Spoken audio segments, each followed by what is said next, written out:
Hello everyone, my name is Vivek Sharma. आज के इस लेक्चर में हम चार इंपॉर्टेंट आर्टिकल्स को डिस्कस करेंगे। पहले आर्टिकल में हम बात करेंगे रिमोट सेंसिंग और इससे रिलेटेड कुछ इश्यूज के बारे में। देन हम ऊपा एक्ट के बारे में बात करेंगे, unlawful activity prevention act. Then हम बात करेंगे एक्सटर्नल सेक्टर की, कहीं ना कहीं इंडिया कैसे रेजिलियंस बिल्ड करने की कोशिश कर रहा है यूएस टैरिफ के अगेंस्ट।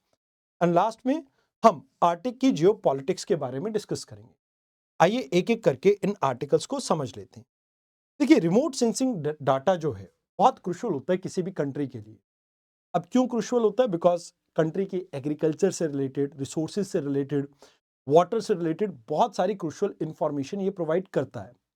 अब हाल फिलहाल में टेक्नोलॉजी अपग्रेडेशन के साथ जो आपकी हाइपर स्पेक्ट्रल सेंसर आए एंड ग्रेविटेशनल मैपिंग आई है, इसकी वजह से डाटा की क्वालिटी और ज्यादा बेटर होती जा रही है, जिससे आप बेटर फॉरेस्ट हेल्थ के बारे में समझ पा रहे, ग्राउंड वाटर डिप्रेशन को अच्छे से ट्रैक कर पा रहे एंड डीप सीटेड जो मिनरल्स हैं उसको इजिली आप पकड़ पा रहे हैं, मतलब आप उसे जान पा रहे हैं।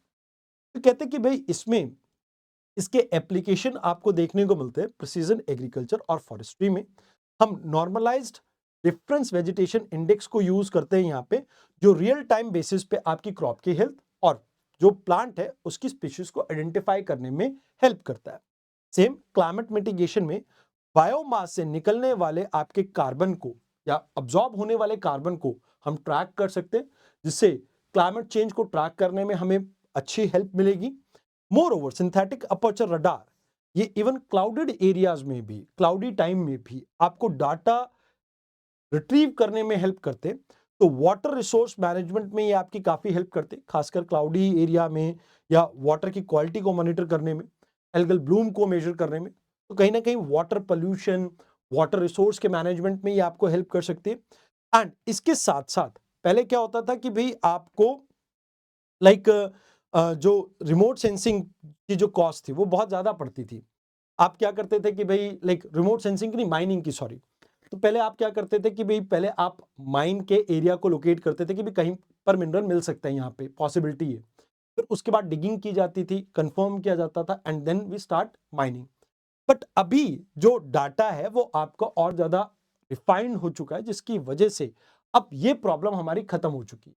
तो पहले जो हम कैमरास यूज किया करते थे, ऑप्टिकल कैमरास, उनके साथ लिमिटेशन ये था कि क्लाउड कवर में वो ऑपरेट नहीं करते थे। माइक्रो सीपेज के थ्रू ही वो कहीं ना कहीं या जियोलॉजिकल कंटेनर्स या एंटी क्लाइंट्स को देख के ही वो बता पाते थे कि कहां पर आपको ऑयल या गैस मिलती है। बट अब इस तरह की चीजों की रिक्वायरमेंट आपकी कम हो गई है। तो कहते हैं कि भाई अब यहाँ पे हमने निसार को लॉन्च किया था, NASA ISRO synthetic aperture mission, जिससे हम अर्थ ऑब्जर्वेशन करेंगे।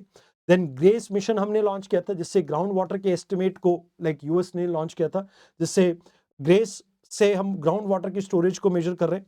एंड भुवन पोर्टल अपनी इसरो ने लॉन्च किया था, जिससे रिमोट सेंसिंग डाटा को हम बेटर वे में इंडिया में यूटिलाइज कर सके। तो एक कंक्रीट पॉलिसी सपोर्ट के साथ हम कहीं ना कहीं अपनी जो ये डाटा हम रिट्रीव कर रहे हैं इसको हम बेटर यूज कर सकते हैं। मोर ओवर हमें मल्टीपल सेंसर से जो डाटा आ रहे हैं उसके बीच में सिनर्जी बिल्ड करने की जरूरत है, कैसे उस डाटा को बेटर यूटिलाइज किया जा सकता है एंड इंटीग्रेट करने की जरूरत है हमें हाइड्रोस्पेक्ट्रल इमेजिंग को अपने नॉर्मल सिस्टम्स के साथ। ये आपका एक प्रैक्टिस क्वेश्चन है, जहां पर जीपीएस टेक्नोलॉजी के बारे में आपको पूछा गया था 2015 में। तो आइए अब बात करते हैं सेकेंड आर्टिकल की। इस आर्टिकल में हम बात करेंगे डिनायल ऑफ बेल के बारे में। देखिए, अभी दिल्ली रॉयट्स के केस में जो उमर खालिद थे एंड यहाँ पर इमाम थे, इनको बेल नहीं मिली। तो यहाँ पे सुप्रीम कोर्ट ने एक नई डॉक्ट्रिन यूज की है। तो इन्होंने कहा कि भाई लोकल लेवल पे जो फैसिलिटेटर हैं वो अलग है और आर्किटेक्ट अलग है। मतलब एक पर्सन जो कॉन्स्पिरेसी को रच रहा है उसकी अकाउंटेबिलिटी ज्यादा बनती है, तो उसको अभी बेल देने की यहाँ पे जरूरत नहीं है। तो हायरार्की ऑफ ऑफेंडर को यहाँ पे एस्टैब्लिश करके यहाँ पे कुछ लोगों को बेल ग्रांट की गई है और कुछ लोगों की बेल डिनाई की गई है। तो यहाँ अगर हम बात करें तो UAPA act, unlawful activity prevention act आपका 1967 का, ये एंटी टेरर लॉ है जो उन लोगों को लाइक रोकने की कोशिश करता है, उन लोगों के अगेंस्ट एक्शन लेने की बात करता है जो अनलॉफुल एक्टिविटी से एसोसिएटेड हैं या जो डील कर रहे हैं टेररिस्ट एक्टिविटीज से। तो इसे ministry of home affair implement करती है, बट इन्वेस्टिगेशन आपकी नेशनल इन्वेस्टिगेशन एजेंसी करती है। एंड इसमें 2004, 8, 12 और 19 में मेजर अमेंडमेंट्स की गई थी। तो अब ये आपका एक्स्ट्रा जुडिशियल, आप ये कह सकते हो एक्स्ट्रा टेरिटोरियल जुरिस्डिक्शन में आता है, जहां पे नेशनल और इंटरनेशनल लेवल दोनों पे ये इंप्लीमेंट हो सकता है। तो बात की जाए, इसमें एक प्रोविजन आता है आपका हायरार्की रोल का। तो कहते हैं ये एक न्यू फ्रेमवर्क एस्टैब्लिश किया गया, जहां पे आर्किटेक्ट यानी जिसने एक्चुअल में डायरेक्शन दी और जो उस डायरेक्शन को एग्जीक्यूट कर रहा था, यानी जो लाइक आप ये कह सकते हो कि फैसिलिटेटर है, इन दोनों के बीच में सेग्रीगेट किया गया है। एंड जिसके पास लाइक ऑटोनोमस कैपेबिलिटी थी, जो स्टेट को थ्रेटन कर सकता था, ये आर्किटेक्ट, इसको यहां पे बेल डिनाई की गई है। तो यहां पे टेररिस्ट की बात की जाए तो इसे डिफाइन किया गया, ऐसा कोई भी इंसान जो इंडिया की यूनिटी, इंटीग्रिटी, सॉवरेनिटी को इंपैक्ट करता है, that is a terrorist. And supreme court ने ये क्लैरिफाई किया है कि भाई आप रोड ब्लॉक जो करते हैं जिससे पब्लिक ऑर्डर में डिस्ट्रप्शन होती है, या किसी इंटरनेशनल इवेंट के साथ आपके ये जो एक्ट ऑफ टेररिज्म है ये रिलेट करता है, तो ये भी टेररिज्म के अंदर काउंट होगा आपका। तो 2019 में जब गवर्नमेंट ने इसमें अमेंडमेंट की थी, तो इसमें किसी इंडिविजुअल को भी हम टेररिस्ट घोषित कर सकते हैं, ये चीज ऐड की गई थी। वैसे 30 दिन की आपकी कस्टडी यहाँ पे पुलिस को ग्रांट की जाती है, बट इसे जुडिशियल रिकमेंडेशन पे 180 दिन तक आप क्या कर सकते हैं, एक्सटेंड कर सकते हैं। तो इसके ऊपर बेस्ड एक आपका क्वेश्चन है, ये रिलेटेड पीवाईक्यू है 2019 का, जो आप यहाँ पे देख सकते हैं। आइए अब बात करते हैं अगले आर्टिकल की, old alliance and new market. तो देखिए, अभी रिसेंट टाइम में यूएस ने हमारे ऊपर टैरिफ इंपोज किए, 25% एडिशनल टैरिफ लगा दिया, 25% नॉर्मल टैरिफ, जिसकी वजह से ये माना जा रहा था कि भाई इंडिया की मार्केट श्रिंक होगी। तो हमने ईस्टवर्ड पॉलिसी के ऊपर फोकस किया एंड यूरोप की तरफ ज्यादा अपना ध्यान केंद्रित किया, जिससे हमारा करंट अकाउंट डेफिसिट जो है वो कम हुआ है। एंड इसमें एक इंपॉर्टेंट बात ये है कि हम नॉन पेट्रोलियम बेस्ड प्रोडक्ट में भी अब डील कर रहे हैं। तो कहते हैं कि भाई यहाँ पे एक्सपोर्ट डाइवर्सिफिकेशन और एक्सटर्नल सेक्टर क्या है, तो जहां पे हम फोकस कर रहे हैं दो चीजों के ऊपर, एक तो अपने ट्रेड के अंदर प्रोडक्ट की डाइवर्सिफिकेशन कर रहे हैं, क्या क्या चीजें हम बेच सकते हैं, एंड दूसरा हम नई मार्केट यानी मार्केट डाइवर्सिफिकेशन के ऊपर भी फोकस कर रहे हैं।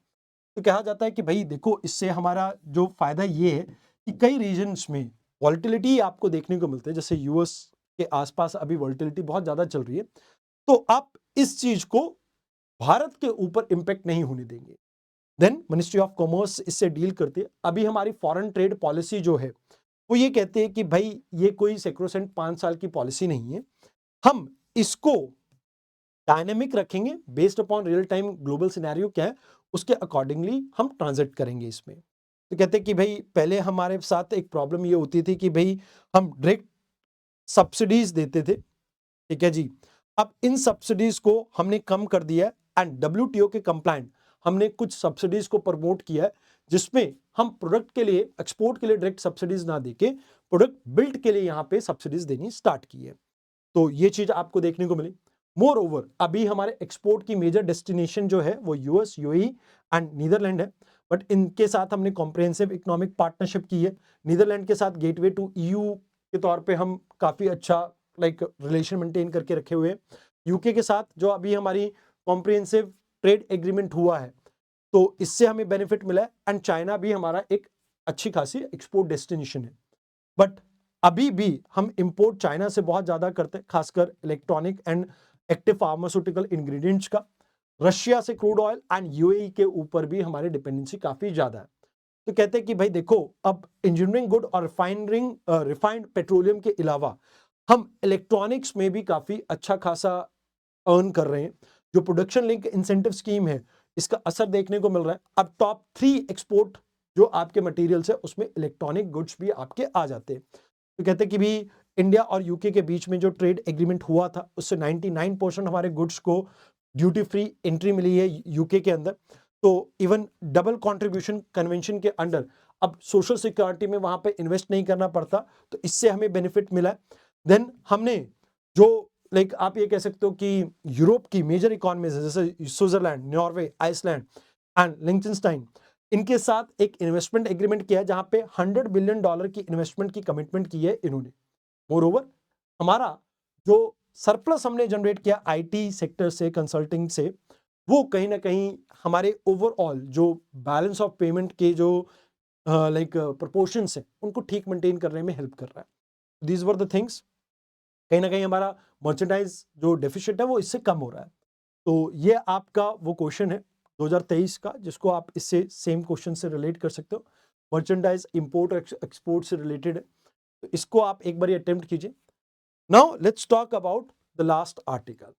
अभी रिसेंटली क्या हुआ कि ट्रंप एडमिनिस्ट्रेशन ने इन्वेड किया वेनेजुला में, और उसके बाद ट्विटर के ऊपर एक फोटो पोस्ट की जाती है जो ट्रंप के एक खास पर्सन है उनकी वाइफ के द्वारा, और वो ग्रीनलैंड को एक आपके यूएस के फ्लैग के अंदर पूरी तरह से रैप कर देती है एंड लिखा होता है ऊपर वेरी सून।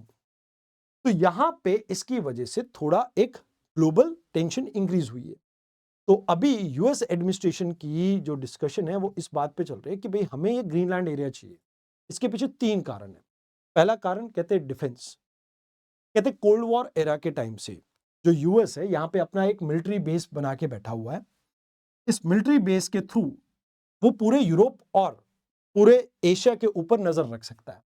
तो यहाँ पे पिटुफिक स्पेस बेस जो है, जिसे आप थुले एयर बेस भी कहते हैं, वो बेसिकली आपकी कोई भी इंटरकॉन्टिनेंटल बैलिस्टिक मिसाइल लॉन्च की जाती है तो उसकी अर्ली वार्निंग का काम करता है यूएस के लिए। तो that is there. In addition to this, जो यहां पे एक बात है कि भाई चाइना और जो रशिया है इसका प्रेजेंस इस एरिया में इंक्रीज होता जा रहा है। खासकर आर्टिक शिपिंग लेन्स जब से खुली हैं, तो कहते हैं कि भाई यहां पे जो आपका नॉर्थ वेस्ट पैसेज है इसके लिए एक इंपॉर्टेंट चौक पॉइंट का काम कर सकता है ये ग्रीनलैंड की साइड। तो कहते हैं कि एशिया और यूरोप की जो शिपिंग है वो आपकी वैसे तो यहां से काफी स्मूथली की जा सकती है, बट क्योंकि चाइना और रशिया का डोमिनेंस इस एरिया में बढ़ता जा रहा है और पोलर सिल्क रूट के जो पॉलिसी है चाइना की, वो आर्टिक पॉलिसी, उसमें ये एम कर रहा है कि भाई बेल्ट एंड रोड इनिशिएटिव को रेप्लिकेट किया जाए पोलर एरिया में भी। तो ये कहीं ना कहीं यूएस के लिए एक प्रॉब्लम के सिग्नल्स हैं। तो इस वजह से भी यहाँ पे यूएस चाहता है कि भाई हमें ये ग्रीनलैंड मिलना चाहिए। In addition to this, US की फिलॉसफी ये भी है, जो ग्रीनलैंड है ये डेनमार्क की आप आज भी कहें तो एक तरह की कॉलोनी है, क्योंकि ये आपका सेमी ऑटोनॉमस है, मतलब इसका डिफेंस और फॉरेन अफेयर आज भी डेनमार्क के हाथ में है। बल्कि आप ये कह सकते हो बाकी सभी मैटर के लिए ग्रीनलैंड आपका पूरी छूट में है। तो यहां पे यूएस कहता है कि भी कॉलोनियलिज्म को खत्म होने जमाना हो चुका है, तो अब आप किस अधिकार से इसे रूल कर रहे हो। एंड डेनमार्क की पॉपुलेशन, सॉरी, जो ग्रीनलैंड की पॉपुलेशन है वो भी डेनमार्क से आजादी चाहती है, बट वो यूएस के साथ जाना नहीं चाहती। तो यहां पे ये कहा जाता है कि भाई ये भी एक रीजन है कि जहां पर यूएस हो सकता है कि इस एरिया में इंटरवीन कर दे। चौथा और सबसे important, new gold, that is आपके रेयर अर्थ एलिमेंट्स। यहां पे आपके जैसे 2021 से पहले तक यूरेनियम की माइनिंग की जाती थी, बट लोकल प्रोटेस्ट के कारण वो बंद कर दी गई। तो अब यूएस इस एरिया में एक्सप्लोर करना चाहता है रेयर अर्थ एलिमेंट्स को। कहीं ना कहीं अभी करंट पॉलिटिकल सिनेरियो में ये पॉसिबल नहीं हो सकता। तो यूएस चाहता है कि भाई इस एरिया में से हम अगर जो डेनमार्क की डोमिनेंस है उसे हटा देंगे तो इस एरिया से रेयर अर्थ मिनरल्स को हम एक्सप्लोर कर सकते हैं, एंड जिससे चाइना के ऊपर हम अपनी डिपेंडेंसी को क्या कर सकते हैं, कम कर सकते हैं। That is there. तो इंडिया की क्या पॉलिसी है इस एरिया में? तो India national centre for polar and ocean research के थ्रू इस एरिया में आप कह सकते हो ऑपरेट करता है। वैसे थर्ड पोल जो है ये इंडिया की स्टडी का की पार्ट है। आर्टिक आइस मेल्टिंग और हिमालयन ग्लेशियर्स कहीं ना कहीं इंडिया के मॉनसून को इंपेक्ट करता है, तो हम साइंटिफिक स्टडी के लिए यहाँ पे जाते हैं। एंड इवन रशिया ने हमारे को वेरियस ओकेजन्स पे यहाँ पे इनवाइट किया है। एंड इंडी आर्क जो है इंडिया का फर्स्ट मल्टी सेंसर जो ऑब्जर्वेटरी है, वो भी सिल्वर बर्ड में आपका लोकेटेड है 2014 से। तो ये भी आपको यहाँ पे याद रखना है। इंडिया के ऊपर ऑलरेडी एक बार क्वेश्चन आ रखा है, एंड आर्टिक काउंसिल के ऊपर भी आपका क्वेश्चन आ रखा है। तो माइट बी अ पॉसिबिलिटी इस साल फिर से आपको एक क्वेश्चन इस टॉपिक पे देखने को मिल जाए। तो दीज आर द थिंग्स जो आपको यहाँ पे याद रखनी थी। आई होप आपको डिस्कशन पसंद आई हो। आज के लिए इतना ही, धन्यवाद।